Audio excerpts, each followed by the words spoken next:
وصحبه ومن استنى بسنته إلى يوم الدين. All praise is due to Allah, and may Allah's peace and blessings be on His last Prophet Muhammad sallallahu alayhi wasallam, and on all those who follow the path of righteousness until the last day. The topic of today's khutbah was the fear of death. The Imam began the presentation by asking the question, why do we fear death? Why do we fear something which we have not tried out? Normally, we fear fire because we've been burnt by it. So something we have experienced. And from that experience, we understand its dangers and its harm, etc. And as such, we fear it. This is the normal practice. So why is it then that we fear death? Since none of us have experienced it, to come back and to speak about it.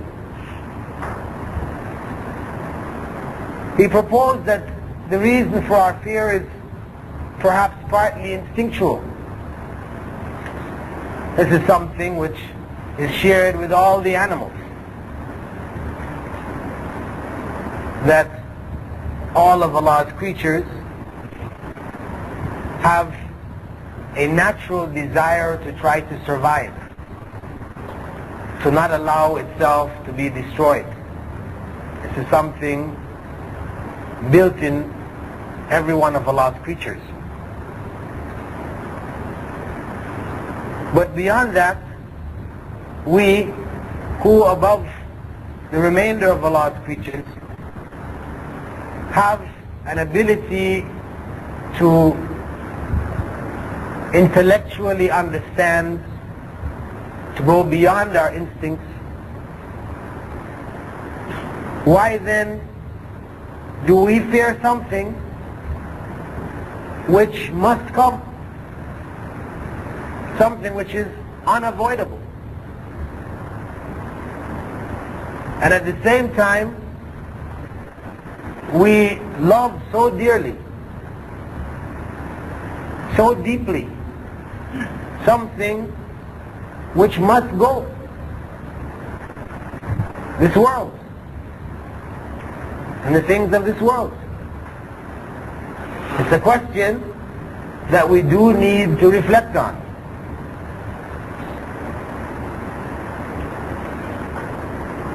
If our intelligence was serving us properly, then we shouldn't fear something which is unavoidable. Death, which comes to everyone, we know will come. No matter what we do, we will die. Something that is so definite, we should not have a fear of. And the thing that we know we will lose, we know without a doubt that we cannot take this world with us. We will leave everything behind, everything we have gathered, house, car, wife, children, everything. We cannot take them with us. We are absolutely certain about that. So, then our intellect, if it is serving us well, it should tell us that we cannot become too attached to this world. However, the opposite is the reality. We fear death and we love this world. And this is one of the signs of our times. It is something which the Prophet Muhammad ﷺ predicted would happen to Muslims. Because in his time, his companions were not afraid of death.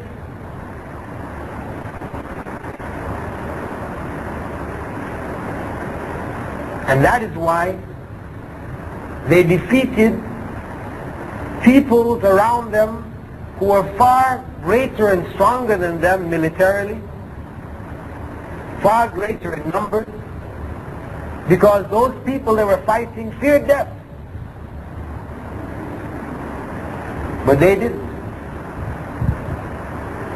And the Imam gave a number of different examples from the time of the Prophet Muhammad, and it would behoove all of us to read of the lives of the Sahaba, the companions of the Prophet Muhammad, to read the authentic stories of their lives. There's a book called Companions of the Prophet, written by, or compiled and translated by Abdul Wahid, published in England. Very good collection of stories of the companions. The material is, for the most part, authentic material. There are 3 volumes to it. 3 books, actually. It's very important for us to read of these stories, to have our children read of these stories, because it gives us something of the feeling of that early generation of Muslims, what their understanding of Islam did. What did it do for them? How did it change them? How did it make them different from the people of their time? Because the Prophet ﷺ spoke of the time in the future. 1400 years ago, he spoke of a time when the world would partake in the destruction of the Muslim Ummah. The way that the animals, when you've got a group of animals, dogs or whatever, and you put a plate down with food, they all rush on the plate. Everyone is sticking its mouth and they're just gobbling up the food. He gave this metaphor, this symbol, that plate of food represented the Muslims of the future. And the companions asked him, was it because the Muslims would be few in the future? Would the numbers of Muslims get smaller and smaller and smaller until the world was, everybody had congregated against us and could easily destroy them? He said no. Their numbers will be many. Their numbers will be many. And we always hear how many Muslims there are on the earth, about 1/3 of the population or 1/4 of the population, over 1 billion Muslims. And we see the reality of the Muslims. But he said there will be many, but they would be like the bubbles, the foam produced by the flood. When the flood comes through and it takes things away and it churns them up, there are bubbles which are created on the surface of the flood, having no strength, weak, useless. That's what they would be like. Many in numbers, billion, but they will be useless. And he went on to explain that they're useless because there had spread amongst them a love, a deep, strong love of this life and a fear of death. Death, the fear of death had reached into their hearts so deeply that they would do anything to stay alive. They would do anything to collect the trinkets of this world. And because of that, the nations would destroy them. And this is our state today. And of course, this state is not going to change until Muslims once again come back to the realization of the reality of this life and to the essence of the faith of Islam. The religion which is not just a series of rituals. You'll see people come into the masjid who will pray, but they're not praying. You'll see them playing with their headscarves, checking their watches, leaning on one foot and switching to the other foot, cracking their knuckles, doing all kinds of things. Praying but not praying. Because what is prayer about? They really don't know. It's just a ritual that my parents do, and I'm doing it. That's the state of Islam throughout the Muslim world.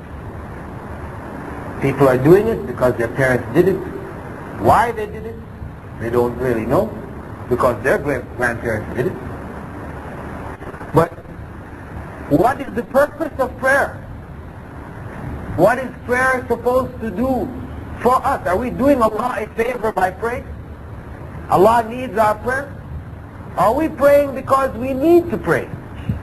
And if we need to pray, why do we need to pray? These are the realities that we have to grasp for prayer to become meaningful, for Islam to become meaningful, to become a way of life and not just a series of rituals. And when Islam becomes a way of life, in truth, then we will lose the fear of death. And we will then be able to make Muslims the source of guidance for this world, the example of righteousness, the upholders of the law, the divine law, which should govern the lives of mankind. But the reality is that we today fear death because we don't know what comes after it. We don't know what we are going to find when we die. It is an unknown. Though Allah has told us in great detail about what we will find. He has explained to us when a person dies, what happens, the angels coming, taking the spirit, everything, the whole process, being in the state of the grave, the resurrection, the judgment, crossing over the bridge, going to paradise, going to hell, what is in paradise, what is in hell. This is all the unknown. But Allah, through revelation, has explained it to us in vivid detail. But because our faith has not gone beyond the state of meaningless rituals, then it remains unknown. All that has been explained is meaningless. It's still the great unknown. And human knowledge, which has advanced over the centuries, it has advanced fundamentally in the material areas. Societies have evolved materially. The technology is all in the material sphere. It has not explained or dissected or improved the quality of human spiritual life. Because the most technologically advanced societies are the ones in which the people are the most self-destructive. It's a reality. You find those societies that are building, going to the moon, etc.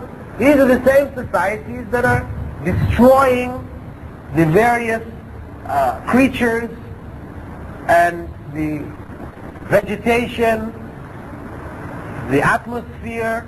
I mean, they're destroying the world. At the same time that they're advancing technologically, they're destroying the world. And they destroy themselves. You find that the rate of murder, suicide, AIDS, diseases, etc., is just higher and higher and higher amongst them. So this tells us, for those of us who reflect, that the advancement in technology really does not provide stability to society. That ultimately the stability comes in faith. It is spiritually based. And it is only when people are spiritually advanced that they find stability in this life. This is one of the things which amazed some Westerners and caused them to become Muslims when they came across Muslims under the worst of circumstances. Yet they seem to have a spiritual calmness, an ability to deal with their circumstance in spite of the severity of the calamities which befell them. And this is coming out of Islam.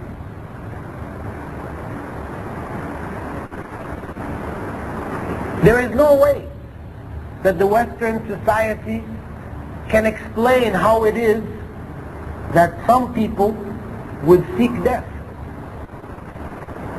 whether today or whether in the past. When those early empires came across the Muslims, they tried to understand. They brought them, sat them down and tried to understand from them how it is that these people were not afraid of death. They couldn't understand it then, and the society cannot understand it today.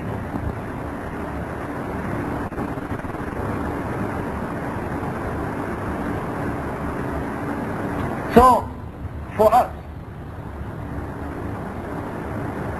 those of us who realize the inescapable that is death, we realize it's something we cannot escape. And we have a commitment to Islam, a commitment to faith. Then we have to prepare ourselves. Because if we, in fact, accept that death is inevitable, and we consider ourselves to be practicing Muslims, then our actions should reflect our preparation for death.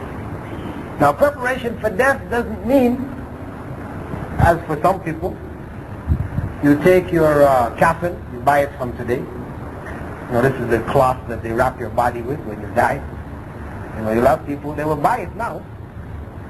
And you go to Mecca and you wash it in Zamzam water.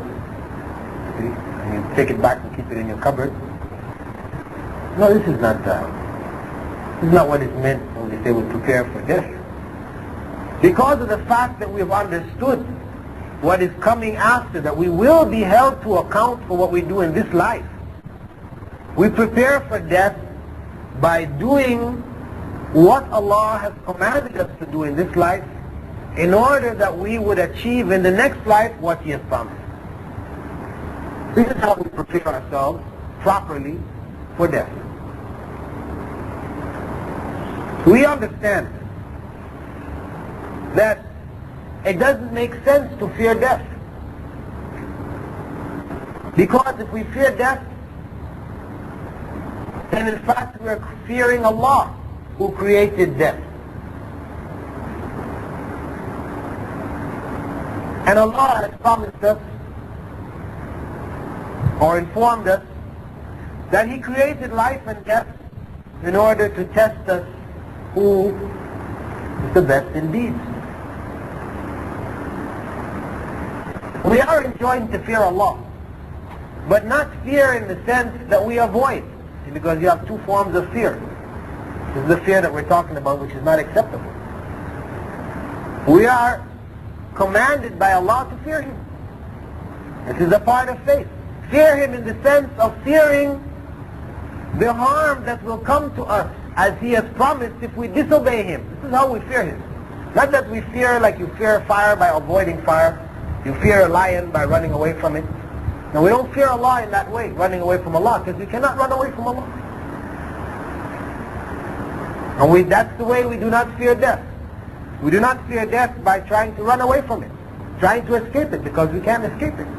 We fear it in the sense that we know that it is coming, and we fear to be unprepared for it. That aspect of fear we all should have.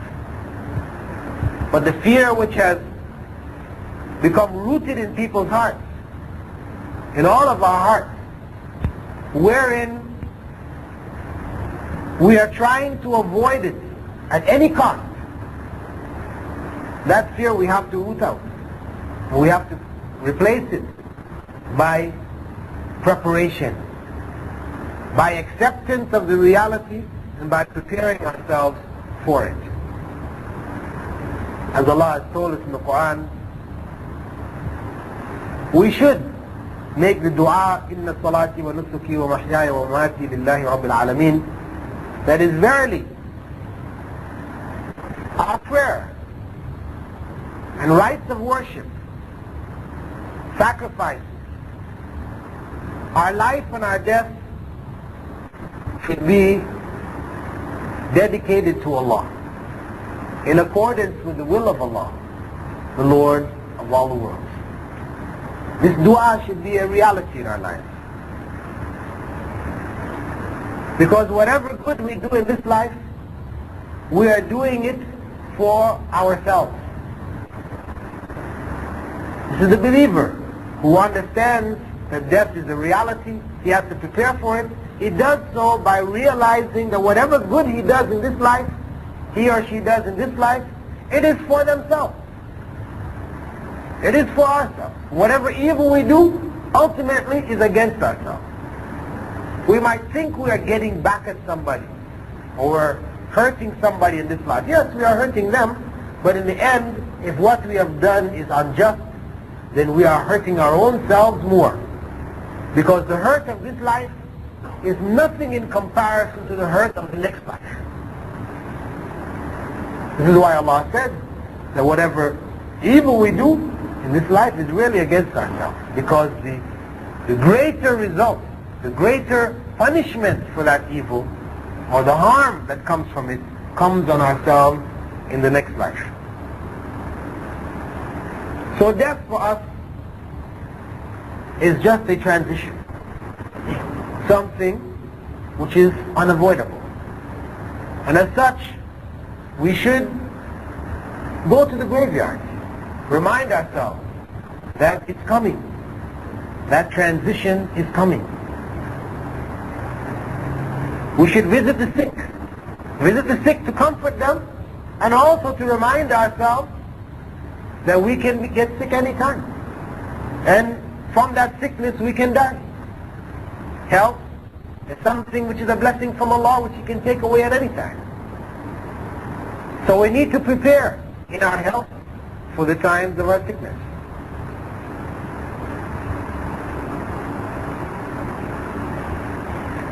And of course, the worst that can happen to us as Muslims, as we have been taught by Allah subhanahu wa ta'ala, the worst that can happen to us is that we die in a state of shirk. We die in a state of worshipping others besides Allah, others along with Allah. And the only way that we can protect ourselves from such a situation is by understanding the principle of Tawheed well and applying it on our lives. Unfortunately, much of what is written about Islam when we look at the spectrum of materials in any given library on Islam, we'll find much material talking about economics, Islamic State, crime and punishment, Salah, Zakah, but very little material on Tawheed. You'll find books talking about the fundamentals of Islam, and Tawheed is given a paragraph. Allah is one, finish.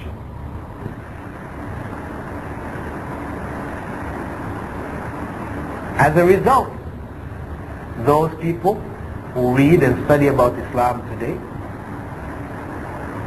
oftentimes miss some of this essential material which should form the basis of everything else. Our economics, our politics, everything, our prayer, everything has to be built on a solid foundation of Tawheed.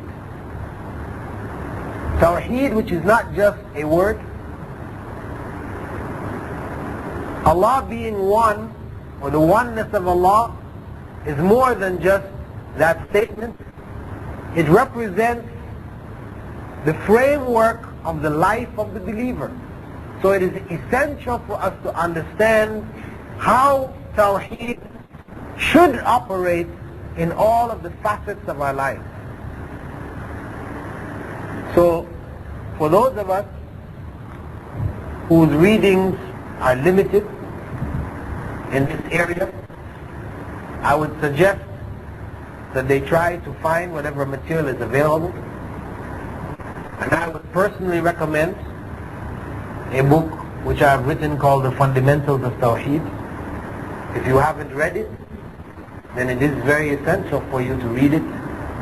It is perhaps one of the few books available in the Islamic library which deals in depth with the essential principles concerning Tawheed. And the Imam went on in the second part of the khutbah to remind us that when we die, as the Prophet ﷺ told us, all of our deeds in this life end. There is nothing more that we can do in this life. But we may continue to benefit after our death from three basic actions that we have done in this life. One, charity, which we have done, from which people continue to benefit. Knowledge, which we have passed on, which continues to guide others. And a child who we have left behind, raised righteously, who prays for us. So part of our preparation for death should involve giving as much in charity as we can. Because if we know what is coming afterwards, and we know that the only thing that can benefit us after we die is charity, which people continue to benefit from, then we need to try to find as many avenues for us to give of our wealth so that we will continue to be able to benefit from it after we die. We need to find out as much about Islam as we can and to educate others so that those others will educate others, and that knowledge that we pass on not only benefits us personally in this life, but continues to benefit others, which would in turn benefit us in the next life.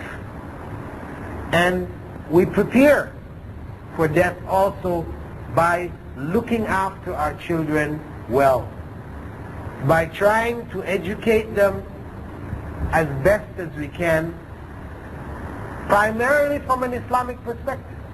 Of course, we have a duty to prepare them to survive in this world, so secular education is a part and parcel of their education.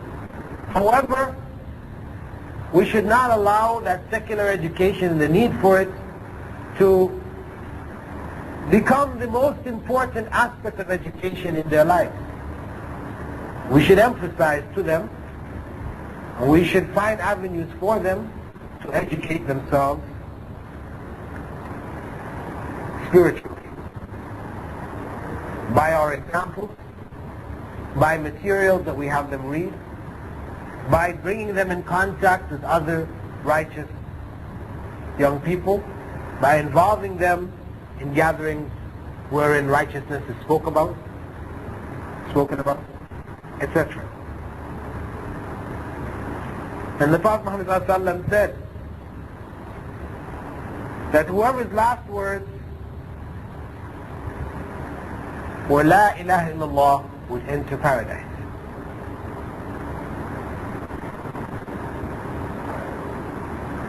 And this is not something which is easy for one who has not lived La ilaha illallah.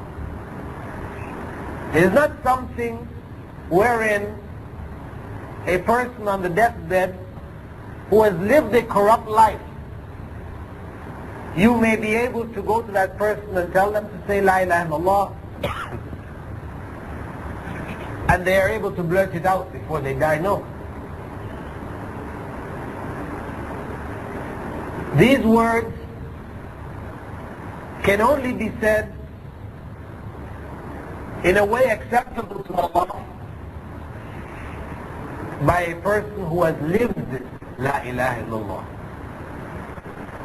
So if we want our last words to be La ilaha illallah, if we want to enter paradise, as the Prophet Muhammad ﷺ said, then we have to live La ilaha illallah now.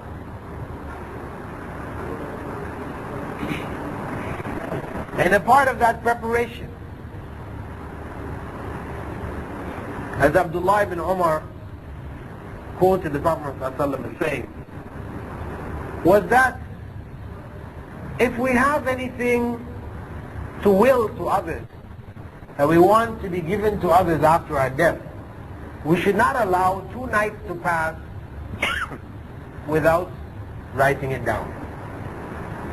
Ibn Umar had said that when he heard this statement of the Prophet ﷺ, he didn't allow, from that point onward in his life, any opportunity to pass to record what he wanted to leave behind. This is part of the awareness of death. So many people are caught. They had intentions of leaving things for others, but because they were unaware of death, they die and they never have the opportunity to write down what it is, what special things they wanted done to be left behind for others. So, it is our duty, if we are to be believers in reality and not believers merely due to having Arabic sounding names. If we are to be believers in reality, then we have to be amongst those who prepare for death. We cannot have in our hearts a fear, an overwhelming fear of death. Instead, we have to have an awareness of the reality of death, of what is to come, which is reflected in our preparations whilst we are living. In all aspects of our lives, we prepare ourselves for the inevitable.